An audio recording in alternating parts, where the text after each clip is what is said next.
बिहार में अगर नौकरी चाहिए तो चरित्र प्रमाण पत्र चाहिए, लेकिन नेता बनने के लिए चार्जशीट भी चल जाएगा। यह बिहार है साहब। यहाँ एक गरीब लड़का बीपीएससी की तैयारी हो या टीचर की तैयारी हो, करते करते ओवर एज हो जाता है। लेकिन कई नेता केस की तारीख और चुनावी रैली दोनों एक साथ मैनेज कर लेते हैं और उनका एज भी एक्सपायर नहीं होता है। ADR association for democratic reforms की रिपोर्ट कहती है बिहार के 243 विधायकों में से करीब 158 विधायक पर क्रिमिनल केस दर्ज है और 119 पर गंभीर आपराधिक मामले दर्ज हैं। और मैं आपको बताता हूं कौन कौन सा धाराएं इस पर लगती है। आईपीसी 302 हत्या पर, आईपीसी 307 हत्या की कोशिश करने पर, आईपीसी 364 अपहरण के मामलों पर, आईपीसी 386 रंगदारी के मामलों पर, आईपीसी 147 और 148 दंगा करने या भड़काने, आर्म्स एक्ट, महिलाओं के खिलाफ अपराध, ये सब धाराएं हैं। अब जरा बिहार का सिस्टम देखिए आप लोग। अगर एक युवक बैंक में 2 लाख की लोन लेने जाए तो उस युवक से क्या क्या पूछा जाएगा वो भी आप लोग जान लीजिए।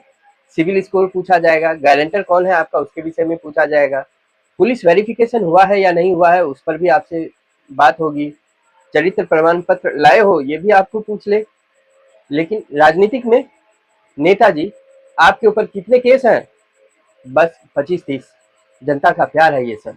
और फिर वही लोग वीआईपी सिक्योरिटी लेकर कानून पर भाषण देंगे और कानून भी बनाएंगे। बिहार का युवा पटना की तंग गलियों में किराया देकर पड़ता है अपने सपनों को पाने के लिए, कड़ी मशक्कत मेहनत करता है। कोई पंजाब में जाकर मजदूरी कर रहा है, कोई दिल्ली में सिक्योरिटी गार्ड की नौकरी कर रही है। हालत बहुत खस्ता है बिहार के लोगों का। और इधर केस वाले नेताजी सत्ता का खेल खेल रहे हैं। सबसे बड़ा मजाक पता है आप लोगों को क्या है? यहाँ नौकरी के लिए चरित्र प्रमाण पत्र चाहिए, लेकिन राजनीतिक में चरित्र नहीं, जाति, पैसा और मैनेजमेंट ज्यादा चलता है।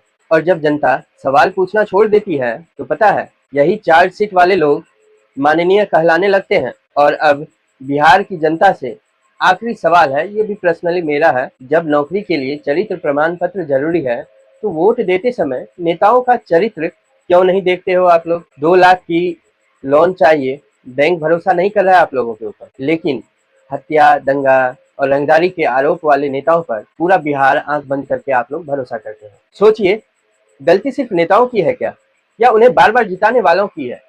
हम जैसे लोगों की, आप जैसे लोगों की?